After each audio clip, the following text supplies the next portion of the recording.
กระโดดเนาะพี่น้องแห้งแค่แห้งกว่าเลยตกได้ตกดีเป็นชั่วโมงเลยยังบ่เศร้า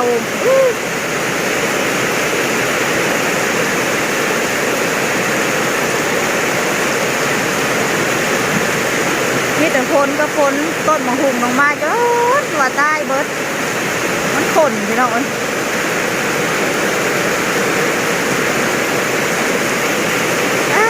น้ำมาเดินเนี่ยเพื่อนขอบเฟืองนี่มันละปั่นเฟืองใส่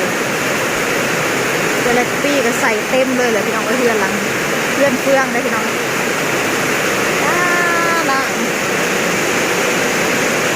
อะไรยังไงเนี่ยตอนต้นเดือนหกว่าสิวานผักกาดฝนเขาว่าโยนมาใครแต่บ่ทันหวานนี่เนาะกระชั้นเลยมันชินกระชั้นเลยน้ำเสียวไปเบิดในผักกาดปล่อยมันใครแต่บ่ทันแล้วว่า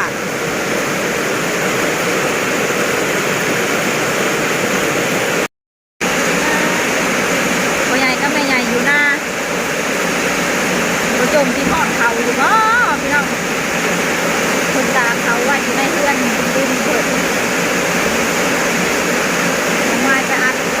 ตาอัดยังไหวถึงหอดเขาแรกบ้านน่ะที่บนยังมาละมันแต่หน้าไหลง่วงออกไปกินเฟืองอันโดดดูนะเด็กพี่น้องเฟืองแต่ปวดเข่งเกิดอะไรจะได้เฟืองทุกคนก็เลยอันเอาง่วงออกไปกิน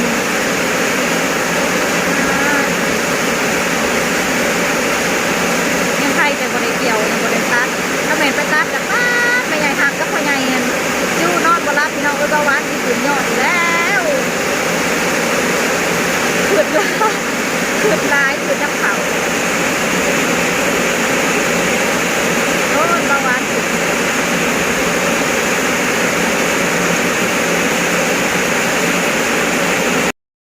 ป้าพี่น้องฝนตกตั้งแต่3 โมงหักเช้าพี่น้องจนมื้อตกจนค่ำป้า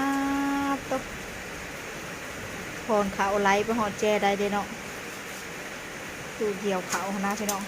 ได้ยินแต่เสียงตัดบื้นอยู่ผู้ใดก็ได้เอาจับตัดเอาอันฝนบ่อนไหลพรเขาไปแล้วบ่แบบนี้ค่ะตกจนมื้อจนค่ำไม่ดีรอพี่น้อง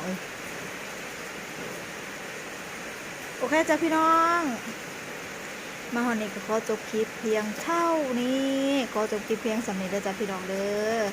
ฝากกดไลค์กดแชร์กดติดตามช่องน้องไม้ออฟฟิเชียลสบายดีเด้อ